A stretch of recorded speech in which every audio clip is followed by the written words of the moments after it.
What up, though? It's your boy Willie Styles in the building. Welcome to tonight's show. Sonny, you want to say what up? Hey y'all, what's up? I'm excited. Oh yeah, oh Last show of yeah. the year. Last show of the year, ending this year strong. Coming to y'all December 22nd, 2025. It's been a heck of a year. It, so ha- we, it we, really we gonna has talk. been. We gonna talk about it. Talk about a few things. Uh, we also going to talk about our plans for next year. Talk about the fact that we've been doing this for 10 years. 10 years of Yes. podcasting. Been pumping out shows, all the things, and definitely been, you know, trying our best to bring y'all the nothing but the best topics and shows and everything. So, definitely shout out to us for Yeah. doing, Shout out to us. yeah, 10 years of podcasting. Um, you know, over the years we've done it. We've done it all. We've done audio podcasting. We were on what was it called again? Blog Talk Radio. Used to have people calling in and everything, and that was cool. And then during the pandemic, we finally got a chance to expand to video podcasting and getting for what up though, Dame? Getting folks ¿Qué pasó? to see our faces, so that was awesome. Netflix Netflix and chill. What do we call it? Quarantine and chill. Quarantine until. Yeah, That's what it quarantine was. and chill. We did that for a good year and a half. The all the trending topics, all the thing. We've had an amazing run, and we're looking forward to continuing to do this for some years to come, and and hope everybody continues to join us, continues to listen in, and check us out. So definitely. Again, shout out to us for 10 years in this game. Some of the other podcasts that started just before us or started along with us are not here today. So we've done something that a lot of podcasts have not been able to do, and that's have longevity. Um, Freshness, constantly, Yeah. updating the show, constantly coming up with great topics. I mean, technically, we're on our fifth iteration of hosts, so you know, Yeah. but Oh wow. Wow. Yeah. yeah, but we still got our original. Sonny's been here for the I've full been 10 here the whole years. way. I mean, Yeah, you she's been can't here the replace whole me. I'm way. irreplaceable. Exactly. I think we talked about this a couple weeks ago. I think I've been here for I think 8 years. Dame's been here for at least 6 or 7 years. Heim's been here for the last 5 years. Shout out to Smooth, Yes. another one of our mostly original. Came in Yeah. pretty Uh, early in. Shout out J to Row, J Row. Double D. Shout out to Double D. Shout out to Chevy. Oh Who yes. Oh my God, Miss one Chevy. of I wish our, she come back. yeah, definitely Miss I miss Chevy. y'all. Shout out to the ladies of Unreservedly Us. Yes. Shout out to our long term viewers who have joined us over the years. Yes. Jamie. Tia, Brittany, Yes. Joy, Christine. Christine, So uh, many people. so many people. So Shout out to all our guests that came on and participated with us. All of them. yes, yes, Everybody. definitely shout out to them. Oh,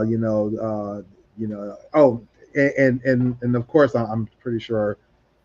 What up, though, Smooth? What up, though, Smooth? Hey, Smooth. Um, Who's that? yeah. And if we've forgotten anybody, blame the head, not the heart. We love y'all. That part. Appreciate y'all. Appreciate it, bro. Appreciate it. We just happy to continue to do this and continue to bring great content to the internet. A lot of podcasts they depend on shock value. We've definitely led with integrity all these years, and that's another thing I want to definitely want to point out. One of the things we definitely not falling into one of those traps. Yeah, it brings you viewers. Yeah, it gets I your mean, viral we've moment had here and murmurs, there. certainly. We've had You our said, moments, Mm. oh yeah, but yeah, yeah. we do give really good content. I think we give original content. I think we give original insight on different Yeah. topics. We talked about so much on this podcast, like from I'm thinking about the gender neutral shows. Oh yeah. All the parenting all shows. The with parenting shows was politics. the big ones. Oh, and Yeah, remember all the financial political shows.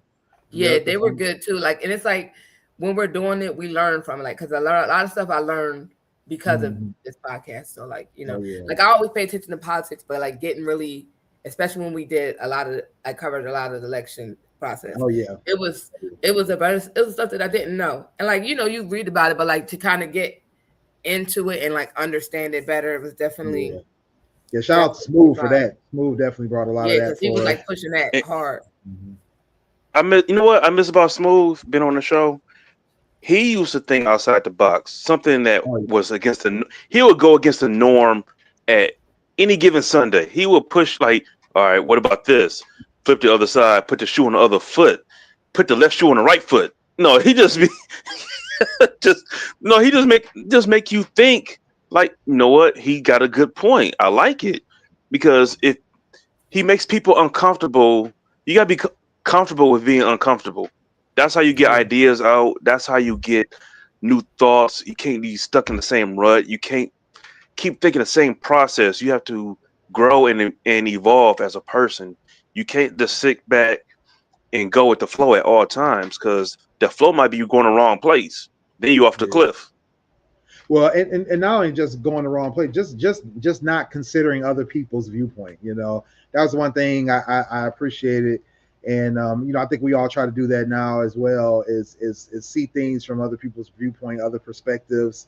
You know, my wife calls it seeing it from both sides, and I definitely, you know, if Haim does the same thing. You know, I think we all have grown in that, and I think we've all grown through this process of doing this podcast. Love you too, bro. Yeah. And you know, we definitely have you know, done our best to give people a perspective that they can take home and like Dame said, think about it and consider some alternative ways of thinking.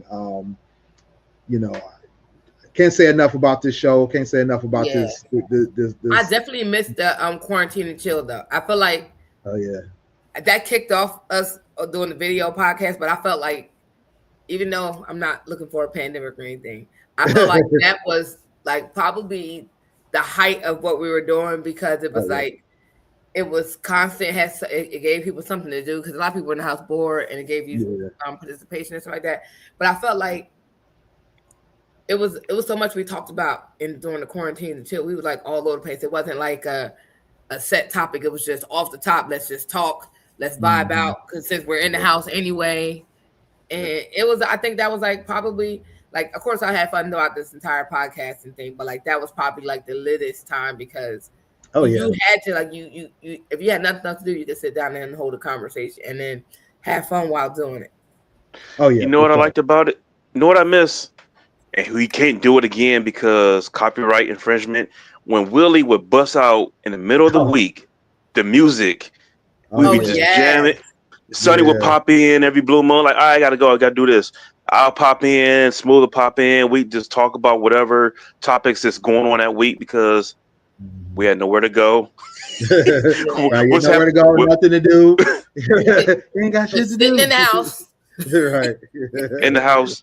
But why did the pandemic have to come during the worst time? It couldn't come during the winter time when we were stuck in the house. Like, now we're stuck in the house when it's nice and hot out. Like, ooh. I don't know, barbecue, but it's people out there. Right. Keela, what up, bro? You must have heard us picking you up. Yes, shout out to Keela. That was one of our. We gave you a shout out earlier. Yep. Appreciate you. Yeah, yes. I feel like that's too, bringing the people in the comments, like, and that was a thing too with the Join the Conversation group. I felt like we brought most of our listeners about join the conversation. Join the conversation. Like that group is amazing, because it brought us to our people all the time. So like you could talk to us 24/7. granted, life be life, and people don't post as much in it, but we do have conversation stuff in there. But it's just good to be able to see, like, outside of us doing this show, like y'all can just really sit and chat with us, and you get to build those relationships, whether it's online or not. Like Keela was always up in the comments. She popped in a couple times. Like she was a part of what we were doing, Keila. And she enjoyed herself. And then even in the group and stuff like that. So I feel like with this whole thing, and then like bringing on the extra shows, tagging in Hype, and then even bringing on Hype and Hype bringing me in on the live shows. Right. That's brand out, bringing more people to the podcast, hopefully in the near future. And if not, they're not here now, but like be able to watch the podcast, get the feedback, tell us what you like and stuff like that. And like that is just dope to kind of be able to do podcasting in and of itself, and then just to expand and branch out and make it bigger, to make this thing make sense. Like, and like we enjoy doing it. It's like, something that we enjoy doing, and it kind of, I feel like for me it's therapeutic in a way, right? Oh, yeah. So because we get to talk about things that like are on our mind about any different subject, and we can like really have a conversation. And sometimes you might need that other person's perspective to kind of get on that, or like I said, or learning something. Like, because a lot on this podcast we learned a lot. I know I did. Not just political stuff, but like just everyday life shit. Like, you think outside the box with a lot of things, and you get to know people on a level or understand a little bit better. So it makes you a better person if you get to understand more people outside of what you're used to in your norm. And like, even bringing this podcast had me meet Willie. I've known Willie for years before actually meeting him in person. And it was like, it was all love. It was like, come on, you're around in my space. We about to show you love. And he felt the love because everybody bonded with him and knew him off the podcast. So it was like, and when we come to Detroit, we get this. I'm pretty sure we're gonna get the same reception. Like y'all in the building, we outside, we with y'all, we vibing, we chilling. Mm-hmm. Indeed. Yeah, I remember the stories of Willie carrying people up the steps, and then they come back down the steps, just right. Man, I wish I was there for that one. Just I ain't gonna say no names, honey. So at those pictures, he was like, I forgot we had. He tagged us in the Google album. Just. I did that in itself. right, for sure. I know some of the stuff like Sonny said was therapeutic. I know some days there's a couple of times me and Sonny took over the show. We had one topic set up for the show, then something we need some therapy. We need talk about this right on the show, and it actually helped us out a lot, especially with parenting and with me and Sonny's situation with having autistic kids, and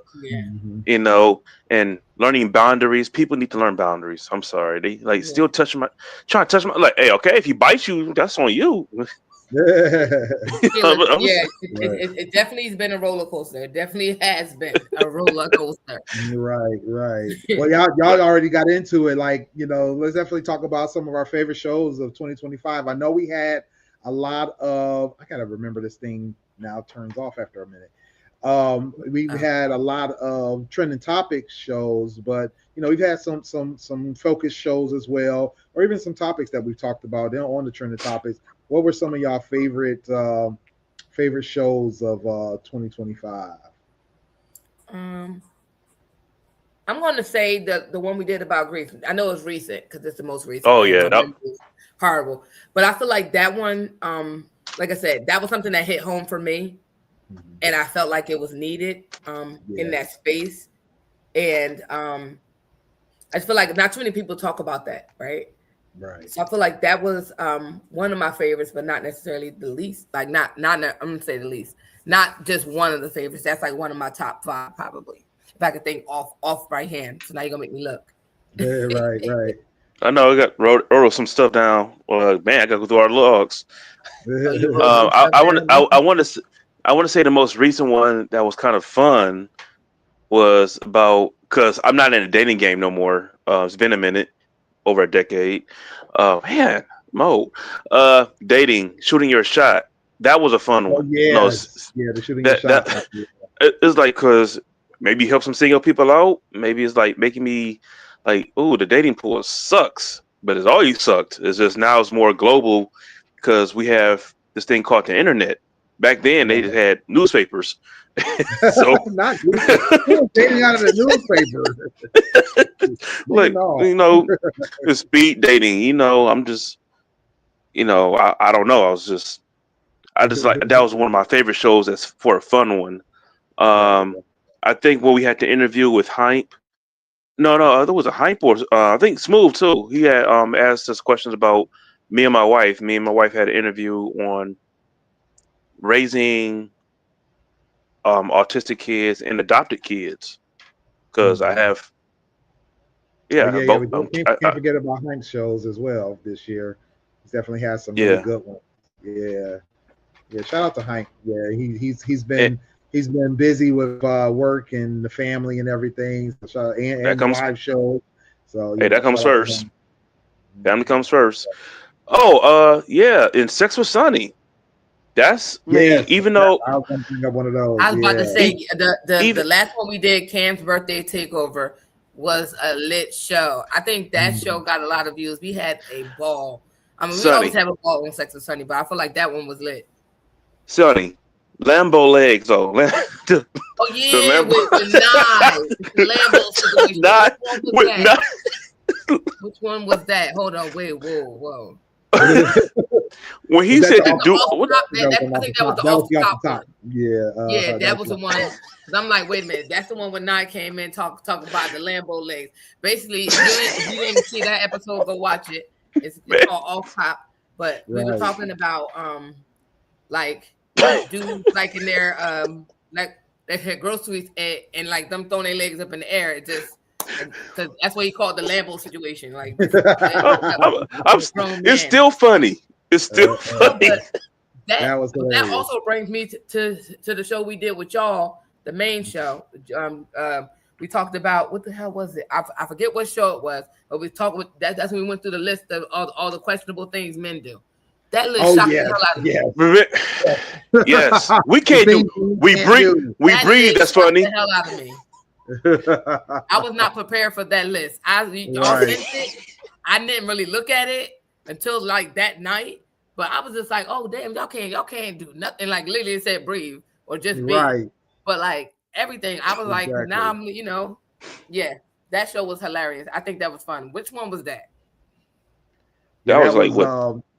That was about a month and a half ago. I think it was a trending topic show, but we talked about that. The list of things men can't do, and that was crazy. Man, I'm so glad I found that one. The Cam birthday takeover, that was one of my favorites. All the game nights are always fun. I always enjoy game nights. I like the freestyle show too, when we just talk about whatever. I forget what off the top I can't remember what we talked about because it was like so in the moment and stuff. But the game nights always fun. Plus I'm super competitive, so I'm probably right. Okay. But I think it was Sex Life and Lack Thereof. It was one. I believe I was on that one as well. We definitely got a lot of views on that one. Yeah. That was a great Sex with Sunny episode. I believe we also had trying to remember if this was I think it was this year when we did the one with Hype. We did the what was it called? Oh, the mental health check with on Hype's. That was a good one. And we followed up with the mental health check one. Yeah. That was a good show. He had that. I listened. I try to listen to all the Hype shows. It'd be really good shows. If you don't, if you haven't listened to How to Hustle with Hype, that's like you want to listen to something for a good 30 minutes. It's a really good conversation, and like even though it's not that long, it's a really good interview and conversation with whoever he is on. It's always good. For sure. The other fun one was about your favorite villain of all time. Oh, right, yeah. And I picked Jenny from Forrest Gump. Of course, she will always be my favorite. She will always be my number one villain. Always. Terrible. Number one villain. Definitely. No, and then the show right after New Year we talked about Trump and all his. Oh yeah, Trump a week later. That's not fun. Yeah. That was a big one. That's not fun at all.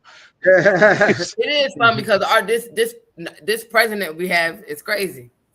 Like definitely. I follow the girl on TikTok that basically the black girl. She says things. She always does things called. She has a caption things that our president said out loud, and it's always so crazy. I saw that. Like I just caught one, and he was arguing with somebody. And he's like, "Oh, we're like you're like." He basically called it. You're a stupid person. Huh? You're a stupid person. You're a stupid person. Yeah, I was like, that man is crazy. He really haven't cared all season. Yeah, but people are out here pandering to him. We're gonna talk about that in a minute. Yeah. No, but it's funny though that they use an old photo from the 80s or 90s with him blocking out the kids and leaving Michael Jackson, Diana Ross, and Bill Clinton in the photo, saying that, oh yeah, these people are pedophiles. They're Diana Ross's kids. They weren't on the island. Yeah, they weren't on the island. Oh, that's crazy. I'm like, how you gonna take a public photo and say these kids were on Epstein Island with these 3 people? Like, what the? Because that man says whatever he wants, and the people listen to him. People believe him. Somebody believe him. Yeah, that's the crazy part. Somebody believe that man. That's all. Yeah. Totally. Yeah, crazy. I think that's like to wrap up. That's like we did a lot of good shows this year. Yes, we really did, and it's just if you have missed any, you can always go back and watch them. Always, and drop some comments because we'll see it. We can reply back. Exactly. We got replays on our YouTube, Facebook, and you can always check out on the audio podcast platforms as well. So make sure you guys do that. Because our shows, not just this year and years in the past as well, are all there. So make sure you guys check that out. Next up, I want to talk about what are you guys looking forward to in 2026?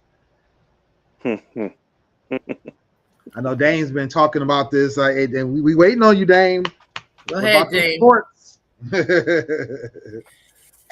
I got something else in mind. I'm not sure if I'm going through midlife crisis or not, but I do want to do something that's on my bucket list. What's that? I am starting to write. I'm going to try to do stand up one time at least in my life. I'm going to try to do stand up comedy. Okay. I'm going to try. I'm just right. so I'm super nervous. Because I don't know if Willie remembers, but he actually said that about me when we were younger. He said, I could see Damon as a stand-up doing this one day. Like, I would have picked that as your job. Don't be getting me wrapped up in that. I haven't said anything all season. Don't you dare. It's when we were kids. When we were kids, he said that. Now I gotta hold you to it. Now you don't wrap me up in it. Now I gotta hold you to it. Oh, Tequila said financial literacy. Yes. That's a good one. We got more shows about that, and definitely, I think that's a good goal for people in general. I know me myself, and I've been talking to my wife about this. Is that I definitely want to improve my financials. I've gotten into a lot of different methods of investing in the past, and I've kind of fallen behind on that. So I'm definitely looking forward to getting my portfolio built up again, especially my retail stocks, and then, kind of get my 401k put back together properly. Right now it's on autopilot, but, I want to, take a hard look at that and get my financials together. So I definitely feel you, Keela. She said I blew way too much money in these past 2 years. Hey, we all have. We all have. And some of it we blew it and didn't want to because I blew it on mortgage and I really didn't want to. Exactly. I blew it on kids because I got 3 of them. right. No, but so for me, I got a couple things planned for 2026 that I want. One thing I want to do is get my house. I want to say get my house in order, but get my house in order. I want to I got this project that I've been saying I wanted to do, so I think I can actually get it done. So hopefully I'll get it done before the middle of next year. If that's my goal. If I can get it done quicker, that'd be good. But I'm giving myself some realistic time because I know me. As far as personal, I want to go on a vacation without my child. like a vacation without my child. Can you do that? That's a goal for me. Can you do that? That's what I had planned. I don't know how successful it will be, but there's a will, there will be a way. I'm going to try. As far as this, for podcasting for me, I want to get more. I want to get more. I don't want to say strict with it, but more disciplined with it. I want to be like, this is what I'm doing. This is my plan. This is that in the third. I don't want to go too far into it because I believe we're gonna get to that part next, Willie. Yeah. Okay. Yeah, but like I want to set myself goals for me and what I'm doing, and plus, the other stuff we'll talk about in a little bit. But yeah, that's my goal as far as me getting my house in order, getting. Why they looking nice, Smooth? Don't be looking to looking at. No, but Smooth, like we got to hold you to that. No, I am. I'm trying to go on vacation without my child. Right. And if I can get two, if I get away with two, I mean, because of course I want to take him on vacation too. But like, I want to take if I could get off 2 vacations without my child, that would be the blessing that God knows I deserve. Sonny. Yeah, for sure. Sonny, just like Vegas, my Lions. Vegas being one of them, Willie. We holding you to it. We gotta figure it out. Sonny, like my Lions, do one first, then do for 2. Yeah, we're gonna have to get a Vegas trip together for sure. Oh yeah, yes. for sure. All right. So next up, before we get into some trending topic, well, this is a trending topic too. I don't know if you guys have. Well, you guys, I posted it to y'all, but for the audience, I don't know if you guys have seen this. But recently, speaking of people who decided that they want to change their mind and think for themselves, Miss Nicki Minaj decided to show up at a Turning Point USA event, and I guess it's some kind of conference that they do. And they had a bunch of students there. They had a bunch of folks there, of course, a lot of right-wingers, a lot of conservatives. And Nicki Minaj showed up as a special secret guest, and she talked to Charlie Kirk's wife. I think her name is Erica Kirk, and, had a sit-down interview and discussed her viewpoints. So I just wanted to touch quickly on that. Just my thoughts on it, see what anybody else had thoughts on it. Primarily it was a bunch of bull. It was a bunch of bullshit. She definitely she definitely did a good job of pandering and successfully regurgitating some of their talking points and some of the thoughts that Erica wanted her to put out there. They talked about God, a lot of religion. They talked about her viewpoint on Gavin Newsom, the governor of California. She basically said that she didn't support Gavin Newsom. She didn't want the boys in the audience to be a new scum. She didn't want them to support his transgender rights initiatives. She didn't want to fall under the overwhelming pressure that the bullies are putting on her and all that kind of stuff. She felt like she needed to make it clear that she's thinking for herself, and she's she thinks that Trump is a strong leader, and that JD Vance, the assassin, I don't know what that was supposed to mean. The assassin JD Vance was such a great person, and she felt like they were great role models for men and for the boys, and that boys should be boys.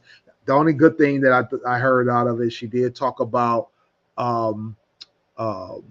Black women and them being able to be proud of their beauty, but she said, without encroaching on the beauty of other women. But she also said that she wants all girls to feel beautiful and to be able to say it without feeling judged and things like that. So there was a couple of small little pockets of positivity and truth in there. The one thing I liked about the end of it, is that she said that her closing statement is that she said she wants to not ever be afraid, or she will never ever be afraid of changing her mind. So I think that was a little foreshadowing for when she does flip it back and decide that she wants to support Black people and transgender and queer people again, because she'll be able to say, oh, I did say at the end of that I could change my mind. But long story short, yeah, bullshit. I call bullshit. You know, I think, oh, go ahead, Sonny. Oh, I think you're muted. Can you hear me now? Yep. What isn't half of her fan base LGBTQ people? Like, literally, man, you out here messing up your Starships. Own money. The power of the LGBTIA plus is so many letters now. Plus. You out here going to lose your core audience. Yes, the barbs like you, but some of them barbs are a part of that community, ma'am. You out here wilding. Nikki's a part of that community. Nikki is bisexual. Well, that's terrible. And so you're messing with the wrong one, lady. As far as like I seen Keita response, but like I was in the middle of fighting with a phone, so I didn't catch all of it because I was focused on what I was doing, but I had it in the background. So part of the stuff that she was saying about Black women, it was, I don't want to say lost in translation because that's not what I'm looking for. She said some stuff that had Black women giving her the side eye, because we're beautiful. We know that. A lot of people of different nationalities copy us and want body parts that we naturally have. So it's just, I don't know. It's just weird. I don't know. This is a weird thing. I can't with her. Nikki she always bothered my spirit to a certain degree. So not Beyonce degree, but slightly the halfway mark. So like, while I like some of her music, sometimes she just, So yeah, nobody cares. And like talking about our president and that you love him and he's girl, child. No. As my son would say, no.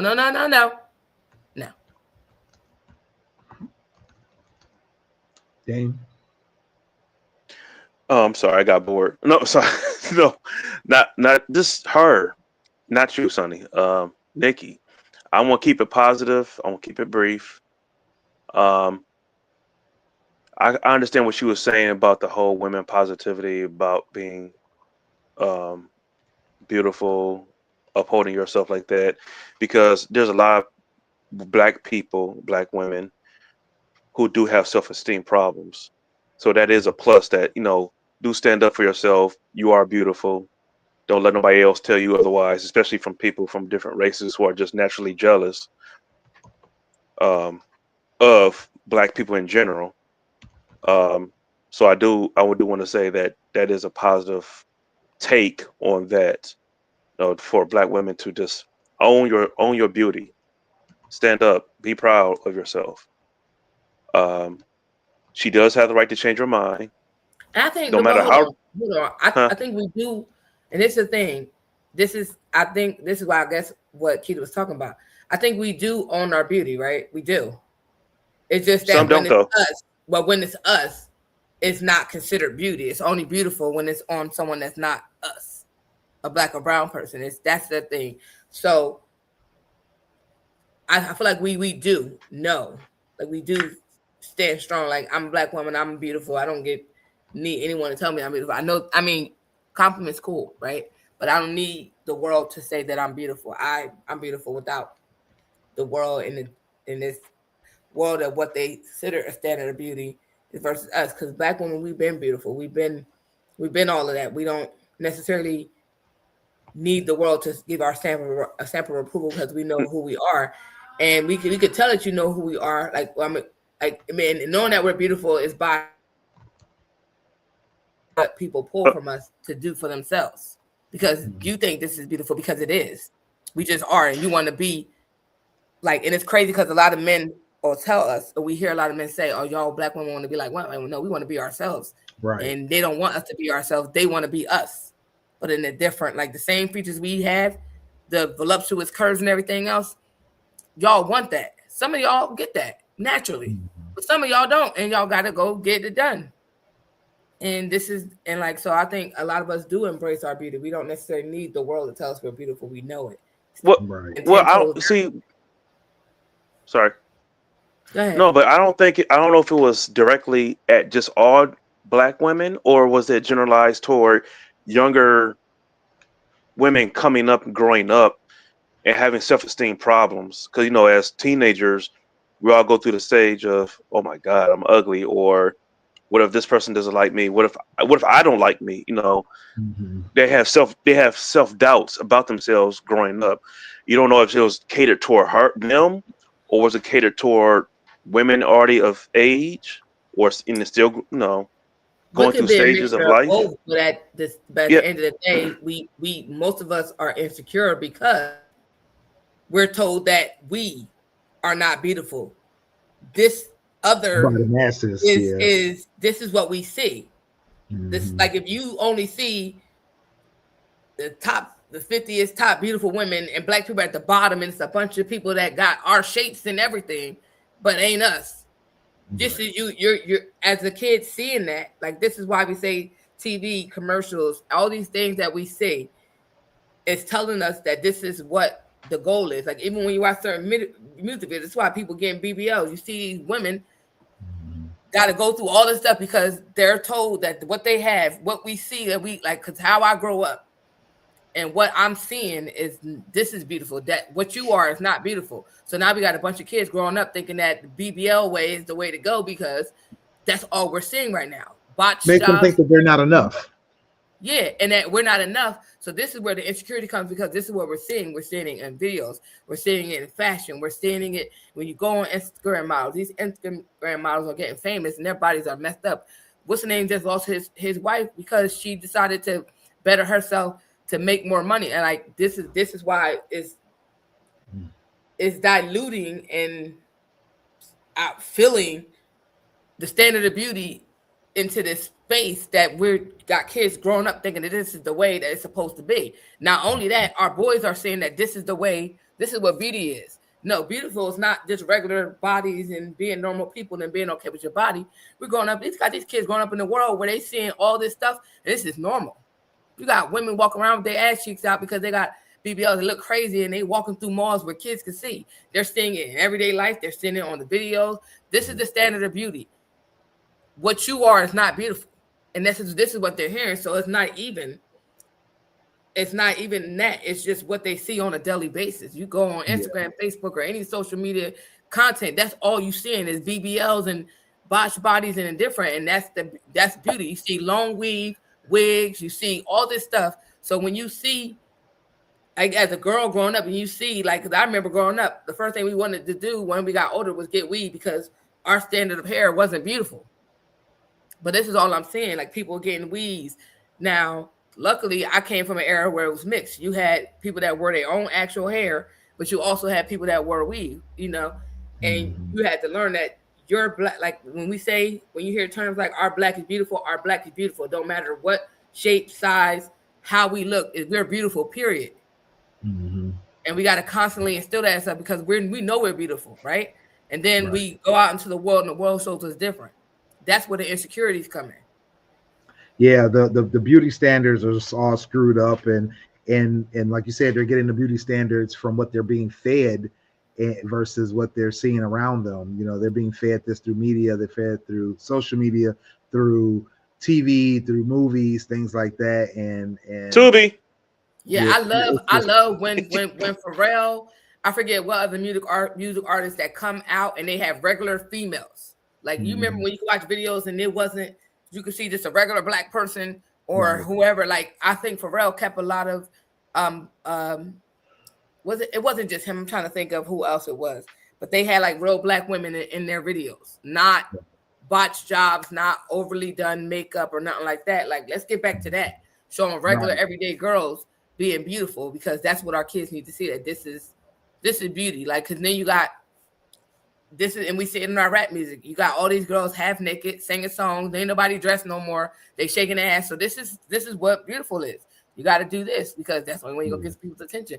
And that's the thought process we're growing up in. And these boys are being over sexualized because my son was watching.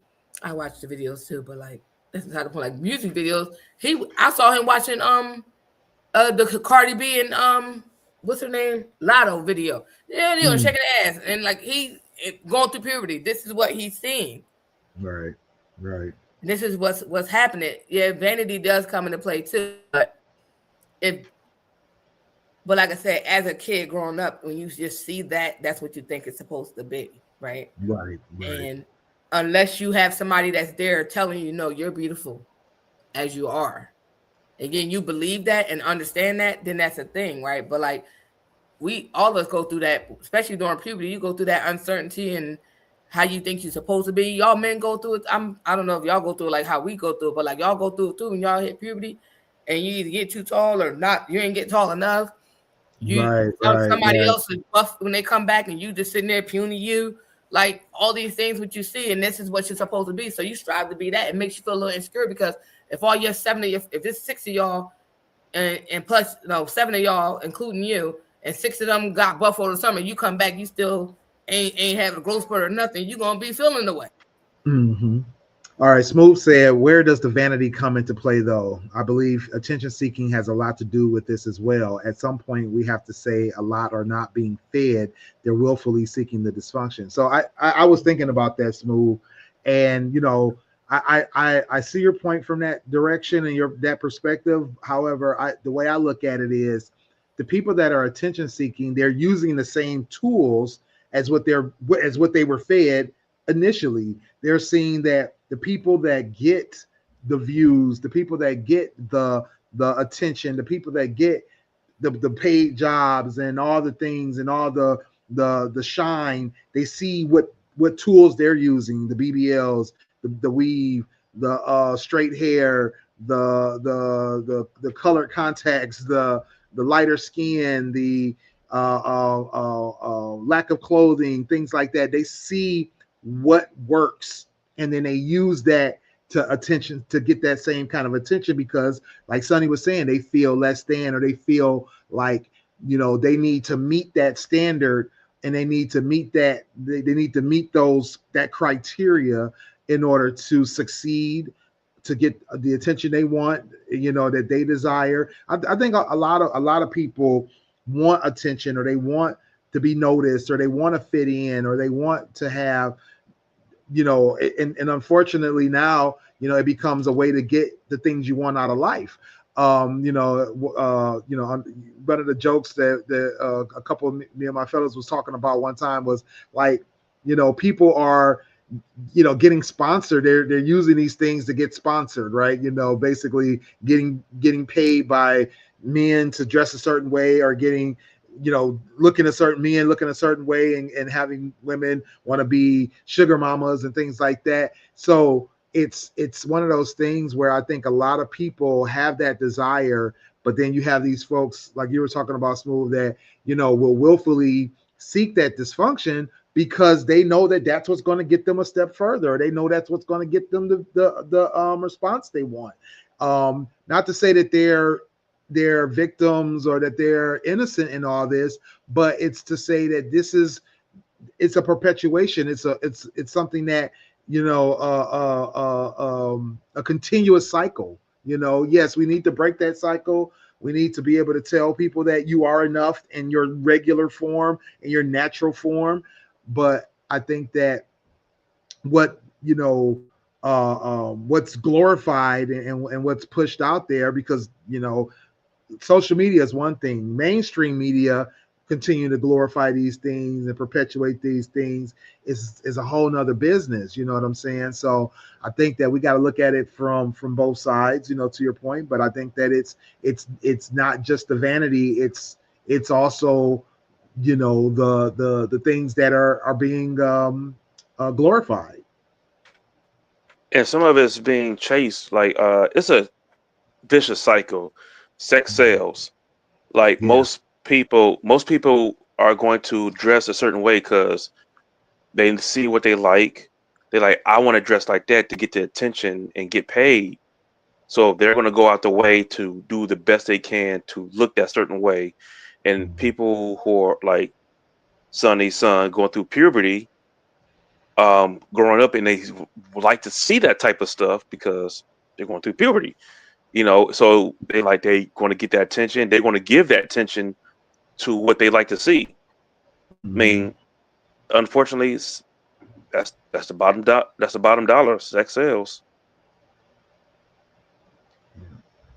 All right, let's move on.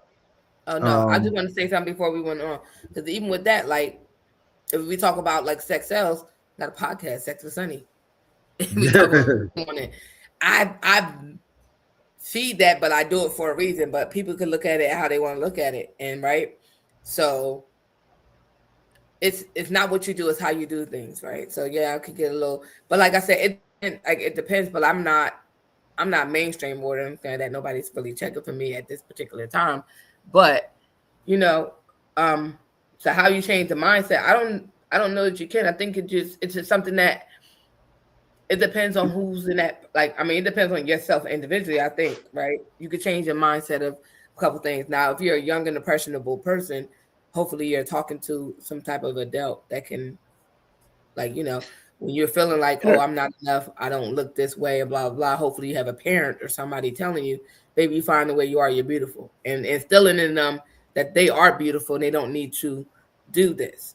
Or with our boys, telling them that that's, don't feed it into that, and just kind of have conversations with them, especially when they're young. As an adult, that's on you, player. You got to change your own mindset about certain things.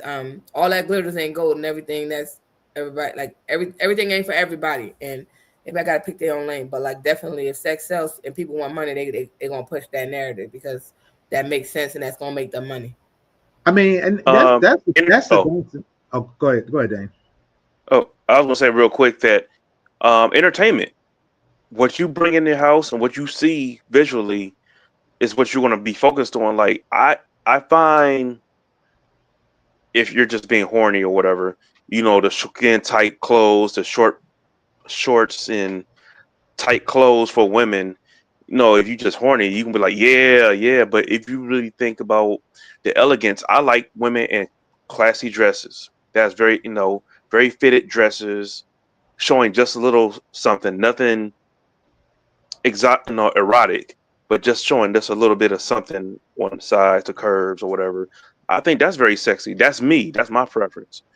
Because I was exposed to a lot of stuff when I was, early on as a kid. But I think that's more sexy than the short clothes. You know what I'm saying? So I think it's just more so of your entertainment, which you take in your house.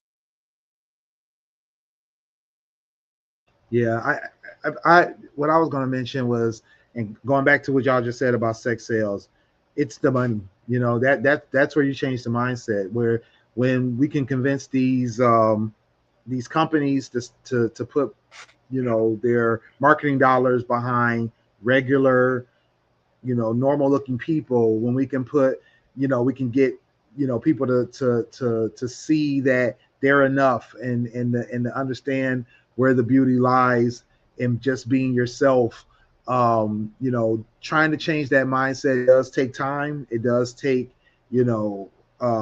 changing the landscape of entertainment, of social media, of just what's acceptable, and I think that's the thing, like Dane was saying, what you find acceptable, what somebody else finds acceptable, what's going to make people realize that they have to push back on and say that enough is enough. I think over time you can eventually hopefully get people to understand that, or not just understand, but just to accept that, people can be naturally beautiful, or can be, beautiful in all shades and all colors and all shapes and all sizes and things like that. Preaching that, pushing that, getting companies to put that narrative out, versus always picking what's in or what's considered the most extreme, that kind of thing. But it takes time. It definitely takes time. I don't think that there's a magic wand we can wave over this and get people to just fall in line. I was looking at a post a few days ago. This lady was announcing her marriage, and people were saying that and what she was wearing was very revealing, very, very provocative. And people were saying that she was doing it because she had, looks like she had just recently, and she admitted that she had recently had plastic surgery. And, that was one of those things where it was like, you want attention, and do you, as a wife, a new wife, a husband, do you put that out there? I don't know if they had kids or anything. I'm assuming they didn't. They were newly married, but they, that's just like, do you put that kind of image out there for your future daughter to see? Do you have the capacity to understand that this is just, an unacceptable way of displaying yourself or your partnership, and knowing that, people are going to judge you behind it? I don't know if there's any one set answer. I don't think there's any one set answer, but I know that, in that situation, there was a lot of pushback, but then there was still a lot of people who felt like it was acceptable, who felt like it was just fine because of the reason of, oh, she got, her body done, she should be able to show it off. And it's like, but it's not an answer question of can you, but should you, is it the right image you want to portray? Are you going to say that this is the right thing for everybody to do? Are you trying to portray that? And some people feel like it is, but I think it's only because of what we currently accept and what we currently, see, and we buy products from companies that use this type of imagery, and we, spend our clicks on advertisements and on Instagram and things like that when we see those things. So I think that's where things have to be that where that buck will stop is when that buck stops.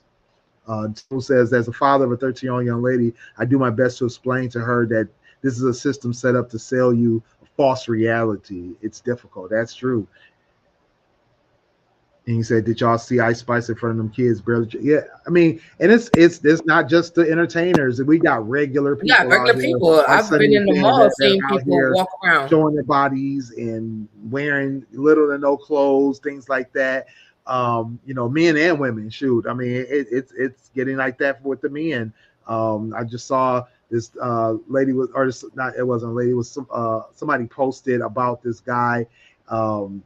He's doing whatever he was doing, shirt off, trying to show off his muscles and all the kind of stuff. And, of course, there was a bunch of people in the comments all excited and going on and on about it. And he was out in public, just whatever he was doing, but he was trying to be sexy and all the things. And it's like, is any of this necessary? No, it's not necessary. It, the image is portraying and the acceptance that's being portrayed behind it, it just continues that cycle, continues that vicious cycle. All right. Next up, I want to talk about this. So I think, Dame, you posted about this. It was a comment from CT, comedian CT. He was talking about a post where a young lady was upset where a man, he was upset that this young lady dumped him because he drove off before his date had gotten fully into the house. He tried to explain himself. He tried to let her know that it wasn't intentional. It was just more of a he was tired after their date. He wanted to get home, and he thought that she was in and pulled off. And she found it unacceptable and dumped him. A man driving off before his date fully gets into the house. Do you think that's a simple mistake, or do you think it's a reprehensible action, Sonny? The polite thing would be to wait till she get in the house, right? Mm-hmm. But I don't think that's a thing to dump him for. That would be something I would bring up because you you don't, because it just shows. I mean, I feel like I told you my thing. I'm kind of old school with how I think about dating. Certain things are like I pay attention to. Whether you, and like me being safe with you is like a big thing for me, right? Right. I want to make sure, like, if you're somebody that I'm with, when you leave me and you're going from point A to point B, I want to know that you got there safely. So I'm saying, hey, let me know you got there safely. Or I'm going to check in, like, did you get there good? Blah, blah, blah. Same way, if you drop me off, I would expect you to wait till I get into the house. But sometimes it's okay. I mean, if you did it that one time, I probably wouldn't be as like, oh my God, it's over. But if you did it multiple times, then I would feel like you don't give a fuck about my safety. That's like one of those things when you're walking down the street with a man and he got you on the outside and he ain't put you on the inside. I grew up where you're supposed to be on the inside. Like, right. Most of the guys I've dated naturally have done that. I feel like I don't have to tell any grown man that, right? Because it's something that, especially in my age group, you probably learned it. So, and if you didn't, you're listening. That's that. But those are things. It's not a requirement, but I'm watching to see if you do it because it shows me that you're going to protect me without actually saying it. It's just that unconscious, like, get over here. Like, I've had it because I'm a person that walks with my kid a lot, so I'm used to walking on the outside because I'm protecting my kids. I would never have them on the outside because I'm protecting them. So if you're my man, you should be doing the same thing. Or somebody I'm dating, that's something you should do. It's also like sleeping next to the door if we're in the space. But I have issues with that because I'm used to sleeping on that side, so it's hard for me to move over. I'm a work in progress. Yeah. But I don't think that's something to say, I don't want to date you anymore. That's something you can have a conversation about. Because you, like I said, he may have had to go to the bathroom and had to go real quick. He may have had to, it may have been traffic behind him and he had to go. Or like you said, he was tired and he just wanted to hurry up and get home. He saw you unlock the door. He probably looked at you as you went in, but also pulled up at the same time. It could happen. So I wouldn't necessarily be like, it's over. I would let you know that I felt the way about it and that it bothered me that you didn't give a fuck about my safety. Because somebody could have came and bought me in my head and I couldn't have been in the house. And you don't know that because you left. So my ideal would have been like, okay, so you didn't watch me go in the house. He should at least be calling me to make sure I'm in and safe. Or just saying, hey, babe, just want to make sure you got in safe. Blah, blah. I just got home. So at least I know you gave a fuck about me. Now, if you didn't text me, after that, I might be like, I'm going to bring it up to him. But I don't think you should dump him. Okay, Dane. So, this is crazy because I think she just didn't like him. She was just trying to cry about something, just give him a hard time and just make him think that he's less than nothing. Because let's say that she did get in the house and he did watch her get in the house. Somebody could be in the house already. And when she get there, you don't know what the same outcome could be, about her getting robbed or whatever. But I do understand it was a mistake. If it was a genuine mistake, which he said it was, that people do make mistakes. He could have been tired. Like he said, he was very tired, and you have a lapse of judgment when you're fatigued. You to do anything stupidly, just randomly. So I just think she was just trying to look for a way out, not to see this dude again. I feel you. Yeah, I mean, I kind of felt like it was an easy out. I definitely felt like it was not the best idea, not the best thing to do. Tired or not, I actually just had a conversation with some of my friends about this, about the certain things that we blame fatigue on. But we also have to still be conscious of what we're doing and how we're doing it. Watching somebody get into the home, make sure that they're okay. But like Sonny said, if nothing else, give her a call or give her a text like, hey, everything good? Just making sure you made it in, all that kind of stuff. Just showing care and concern. I mean, her response definitely felt more judgmental than it had to be from a, you make a kind of mistake, kind of situation. I think that from a overall standpoint, he may have dodged the bullet in a way where, if it wasn't this being critical on this much, she may have been, overly critical about something else. But I don't think that she was 100% wrong in her feelings behind it. The statement she made was that, she felt like she wanted to feel a level of safety with him, and him pulling off when she got into the home, he didn't provide that, right? And like Sonny was saying, and that's a usual requirement for women. Women want to feel safe around the men that they're with, and you can't provide that if you're gone, if you're not there. To Dame's point, yeah, anything could have happened, after he established that she was in the home, and anything could have happened. But I think that the least you can do, because she would understand that. I would at least hope that hey, he saw me get in the house, he assumed everything was fine, especially if she gives him the wave off or whatever it is. But not everybody also has that requirement, and I think that that's another thing. Sonny talked about the walking on the inside, and the woman talked about making sure she gets in the home.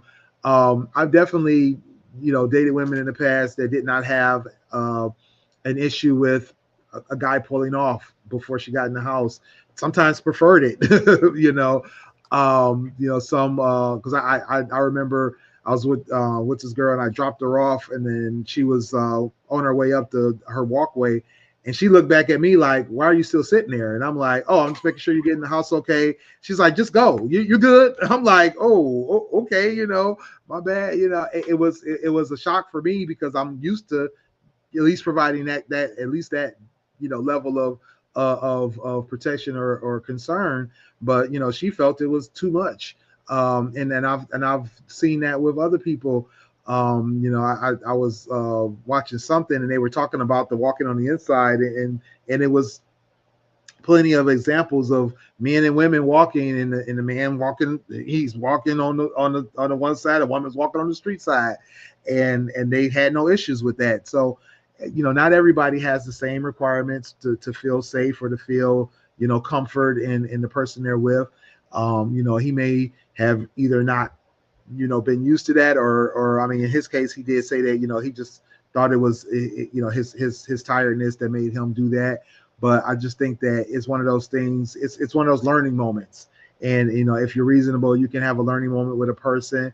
Not all learning moments has to be accepted, but in this case, I think this is one of those ones where it could have just been a learning moment. Like I like her saying, "I require this," him acknowledging that, understanding that, and then moving forward. But like Dame said, so some people might find a easy way of getting out of a situation and saying, "Hey, this is not for me." Cam says some of them are not used to a gentleman. That's true too. And not to say that they're wrong or dumb or don't know any better completely. It's just that's just not what they're used to. I definitely know that I've taught my kids. That was one of my things. It was so funny because I think my son even asked me the question of like, what about me? But I definitely taught my kids, man should walk on the outside, man should open the door for a woman, a man should make sure a woman is okay, things like that. But that's things that I was taught by my dad, and things that other strong male role models taught me, where those young ladies may not have been taught that by their moms or dads or role models to say, hey, this is what a man should be providing you. This is the level of care and concern, or this is the level of things that you should be accepting or not accepting.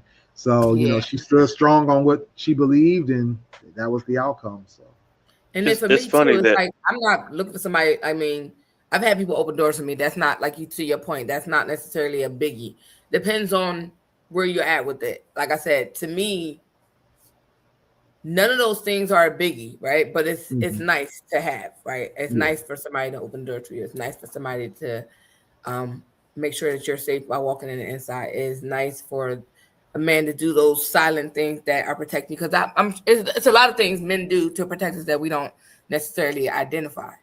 But like for me, those are the things, like I said, growing up, that's what we identified, or we were, these are things that men will do, that men, those gentlemen are raised to do, right? So you know those things, and that's why I said for me, like, I'm not like upset if somebody doesn't do it, but like when somebody does it, it's like cool, okay, I can fuck with that because it's something that I was looking for. Not to say that everybody has to do it, but it's one of the things that you do, like somebody does it and you're like, okay. Mm-hmm. Like you take a mental note of that. Like they give a fuck on some level. Like you said, making sure I get into the door. Even something like, did you eat? And I'm checking like you going from point A to point B. Let me know you got home safely. Like you may be out with your girls and they just want to make sure you got home safely or stuff like that. Or, if you had too much drink, do you need me to come get you? Like those different things that they can, it's so many other things they could do to show they're protected. So those are not biggies, but like we can do it in reverse too, for men and let them know we give a fuck. All right, blah, blah, blah. Like some people may say making a plate at a function, making your man a plate. Some men make their own goddamn plates, but some might appreciate a woman that can make their plate and make sure. Some men even look for a woman that, like, in certain households you were raised that a man plate. The man's supposed to get his plate first, right? Right. Not everybody does that. So if you're programmed to feed your kids, before you eat, you might do that and then make your man plate after. But that's something he may take notice of. He might have an issue with it, but he might not even say nothing to you about it. But that's one of the things he's looking for. But like, not everybody was raised that way to make a man a plate. Some men don't care if you make them a plate or not. Right. They're gonna make their plate and they won't feel like you're less of a woman because you didn't make their plate first, or things like that. So it's just knowing who you're dating, knowing who you're with, understanding if something doesn't go the way or something is done and you feel a way about it. That's why you open your mouth and fucking have a conversation. You don't just go dump somebody because that's something that's easily fixable. And to Dane's point, it felt like you didn't want to talk to that man anyway. So right. A great comedian said chivalry is dead and women killed it. Dave Chappelle. So, cause there's a lot of different ways that chivalry has evolved over the years because of social media. I'm going to say one, because everybody has different ideals of how you should treat a woman, and vice versa, how women should be perceived and receive attention, affection, blah, blah, blah. Like, some people don't have enough chivalry in their bone to open a door for a woman, to get in a building, a car, walking on the right side of the road. Like, I went on a double date with Willie, his wife and my wife. We all went out. I told my wife, we've been married 12 years, going on 13, been together for 15. She still can't help to open a door for herself. I'm like, you touch that door, I'm gonna chop your hand off. No, I have to threaten her sometimes. Then other times that we went out, I would do it sometimes, but Willie would do it all the time. Open the door for his wife. I'm like, man, you making me look bad, and I'm supposed to be and I'm like, brain, girl, listen. You will come out open the door. Don't you touch nothing. You just walk your ass through. Don't touch anything. Right. No, because I do that too. My wife knows I'm coming to get the doors. Yeah, my wife knows I'm coming to get the door for her. My wife knows. I mean, she's still a little iffy with the chairs. So I'll be trying to get the chair for her. She'd be like, "Oh, she's about to fall over," but when it comes to the door, and it's so funny because I am that girl that will open the door and you'd be like, "Bitch, I just tell you, it's just so second nature. I'm just gonna be opening like that." Right. Like, no, what are you doing? She told me the other day I was opening the door for her to go into some store, and she was like, "Yeah, I was." She's like, I was at the store the other day by myself, and the door was just sitting there, and I didn't know why I wasn't opening. You supposed to have been there to open it, Willie. Yeah, right. I was like, if you'd have called me, I would have came and opened it for you, baby. It's all right. You know what? That's cute. That's cute. One day I was. It was funny because one day I wasn't paying attention. I was on my phone. We were going inside this building, and I'm over here like, what are you waiting? Oh, open the door. Stupid me. Open the door. You know, she was just standing there. She actually did her job for once. You got to be on it. You got to be on it. Buddy. I'm saying, like, all time. You never slipping. know she's gonna test you. Right. But the funny part is when we walk across the street going downtown Detroit, and sometimes, you know, Willie, you know, you on one side of the street, you on the right side, you cross the street, then he's like, oh God, we move over this way. Okay, move over this way. I do that all the time. I constantly guiding her as we walk. No, my son started trying to move me on the inside when we walking. Yeah. And I'm like, seriously? No, yeah, he'll be looking at me, and now he hold my hand. I don't even hold his hand. Like he don't hold my hand. Now I gotta hold his hand when we walking. And I'm like, I'm the mom. Like, but like, you know, he's stolen me. Oh no, I told my son, I was like, if you would, you got to still. You got to protect anytime. No, but I try to tell him, like, when he get older, he could do that. But like, not right now, boy. You need to get him inside. He old enough. He'll stop looking at me. He good. If he bigger than you, he old enough. No, he good. That boy big as you. He can walk on the outside now. You all right? And I'm now holding his hand when we walk instead of me holding his hand. So it's a lot that's changed. But like Cam said, you know, I'm definitely not the kind of person where I gotta have my plate. My wife makes my plate most of the time. I would say about like 7 or 8 times out of 10, she's making my plate. I'm not, but I don't. It's not something I'm like, oh, it's got to be done. It's not a requirement, not something I expect. You know, I definitely appreciate it. Definitely, you know, feel the love. You know, when she does it, it's not something that I have to have. You know, it's a lot of things. I think as men, especially, you know, ones of us that consider ourselves real men, we definitely don't have a lot of requirements for our lives, but we definitely appreciate the things that we do get. And I think it's one of those things, you know, going back to what Cam said earlier, you know, when he said some women are not used to gentlemen, some of us men aren't used to women who do certain things for us, you know. I remember when me and my wife first got together, and she one of the first times she made my plate and it hit me, I was like, you know, I wasn't used to that. I'm just like, oh, okay, you know, and it was just like, you know, I was like, oh, thank you, you know, I appreciated it, but I wasn't used to it. So it was just one of those things, you know, you definitely accept things that you're not used to because you just don't know what you don't know, you know. Yeah, and everybody different. Not everybody does the same thing. So you might find somebody that make your plate. You might find somebody that does something that you're not even thinking about, but like she got you covered in that area. So it whatever works for you works for you. As long as you're happy, it's happy. The rules ain't rules for everybody and shit like that. So right, exactly. Yeah, stop trying to keep up with everybody else and keep up with yourself. Yeah. Well, I like that. I got one more quick topic.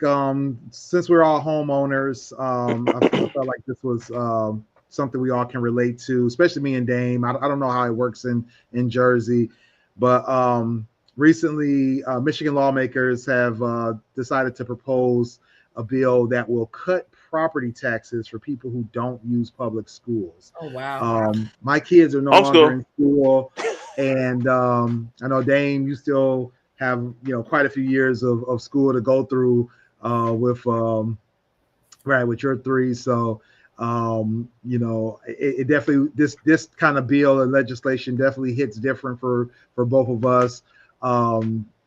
Here in Michigan, property taxes are comprised of a summer tax and a winter tax.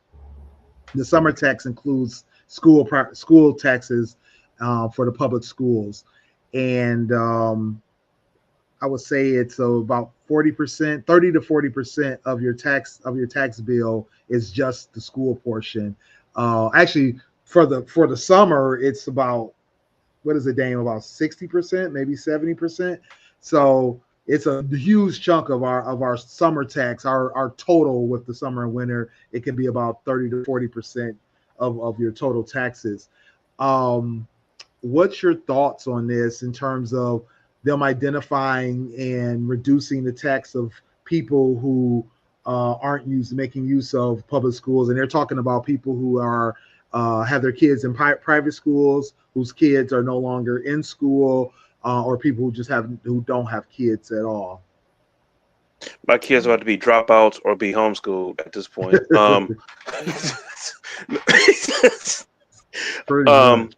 That's actually pretty decent because why should you have to flip the bill for? I mean, it's nice, but why should people who don't have kids in school or kids at all flip the bill for something they're not using?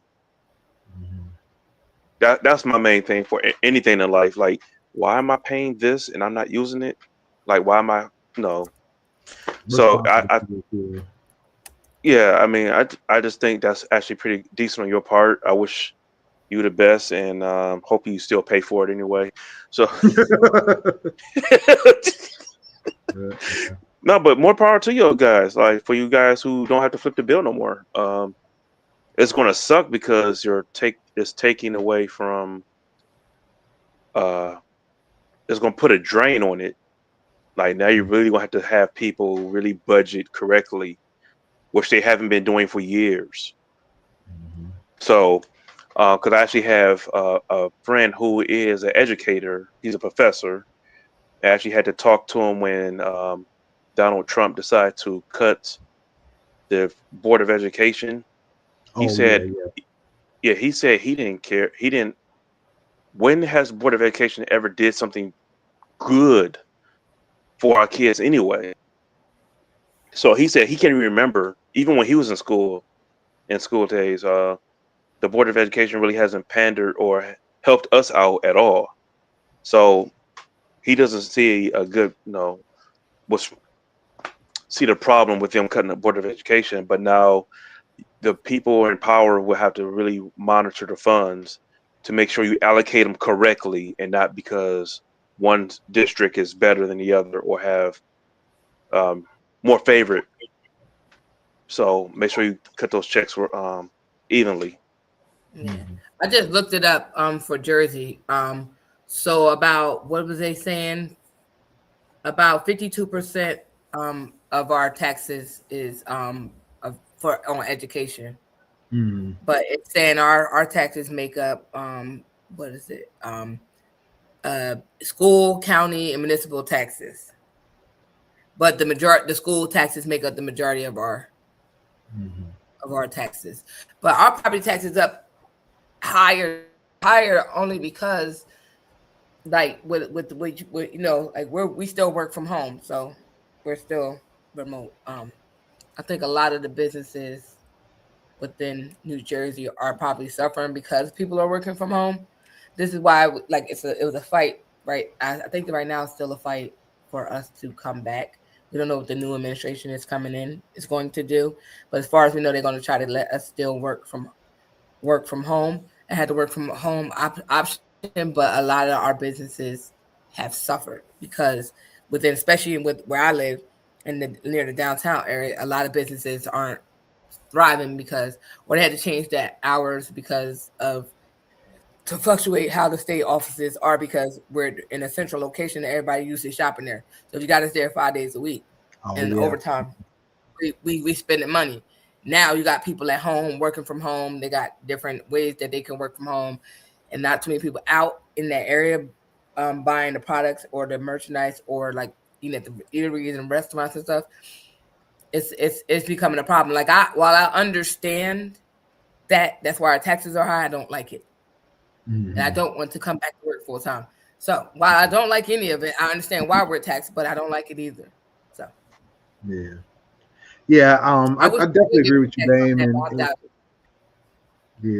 I definitely agree with Dame's point about the, like, why am I paying for something that I'm not getting use of? But the point you made at the end about the drain on the resources that will be available to the education funds is going to be, it would be great if they pull that money back and say, okay, these homeowners no longer have to pay this tax. So then, what does that look like for the budget? How does that affect the schools in those areas, especially in areas that have less tax-paying citizens that are because you got to think if a area is heavily rented, then those non-homesteaders, they're paying non-homestead tax, but most of that non-homestead tax goes towards state funds, not towards school funds. And so now you take that school fund out, and as well as the folks who don't have kids, you take that money out, and then now the school systems in that area are severely penalized because they no longer have the funds to run their schools. Also, when it comes to the option to choose where your kid goes, right? Do you now have to track where this homeowner's kid goes to school? Now their kid, because their kid goes to school in a different city or a different county, do they now have to pay taxes to that county and vice versa? You know what I mean? Because now you're going to be taking that money out of this school district and put it into a different school district just because these homeowners have their kids in different school districts. How are you going to track who's really got kids, who really doesn't, whose kids, like you said, being homeschooled? There's a lot of factors to this. And I think that you're going to end up offsetting some of that cost over to administrating this, this a new kind of taxation for this purpose, and as well as this shuffling of money and forcing and one of the lawmakers who wrote the proposed bill made the point that you made, Dame. It's like the lack of oversight and the lack of proper budgeting and fund allocation is another reason they want to do something like this. And, I agree that, there needs to be better oversight. There needs to be better budgeting. There needs to be better fund allocations.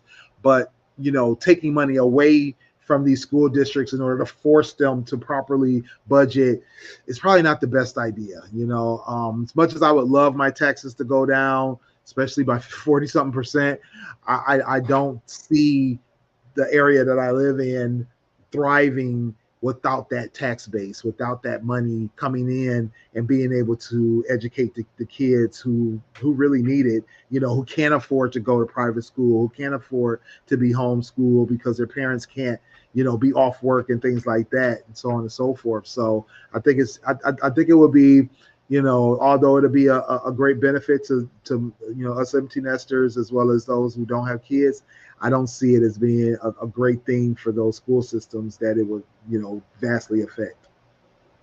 Yeah, because when we were growing up, I didn't think it was a big challenge. Well, because I was a kid, I didn't know any better. But now I see that we lived in Detroit, where schools everywhere. Every 5 seconds there's another school right there. So I could see how allocating funds in that city was difficult. But say rural areas like Salem, Saline, or rural areas like right big open counties where it's like 4 schools, high school, like 2 high schools, like 1 middle school or 2 middle schools and 3 preschools or something like that, whatever you want to say, and it's over a big county. Sometimes you would think that's easier. That's probably why their schools look a little bit better than the schools that we had, because they can allocate funds easier when the school system that we grew up in.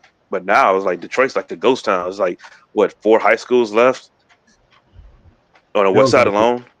Right. Because I don't know if Cody's high school is open. I know Cass Tech's still open. No, Renaissance is still open.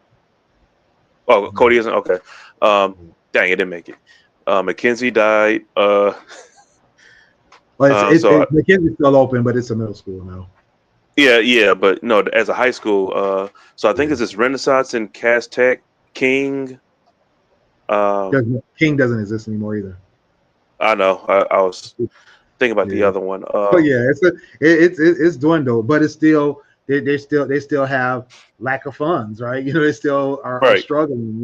These are still a school system that's struggling with the money they do have, and then they also, I believe, their board and their central administration has been reduced. So it's a lot to it. So. But Rochester Hills, it looks nice. Oh yeah, for sure.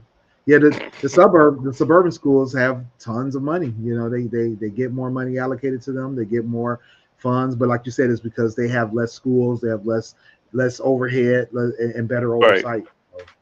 Right. It's hard, and I think that's the thing, is that public education, you know, although it's a privilege, it's also, you know, something that we are taxed on, and it's a right to the public to be able to have access to that. And once you start taking that money out of there, it makes it harder and harder for that to be a thing. All right, y'all. Well, it's the end of another great episode, the end of another great year, and definitely looking forward to 2026. Looking forward to, you know, greater things to come. Another great year of podcasting for our show, and you know, appreciate everybody for joining us. Appreciate everyone for checking us out. Make sure you guys get over to our website, gftradioshow.com, for all of our socials, for all of our replays. Make sure you join the conversation group, which is also celebrating 5 years of existence. We've had to join the conversation group since the pandemic.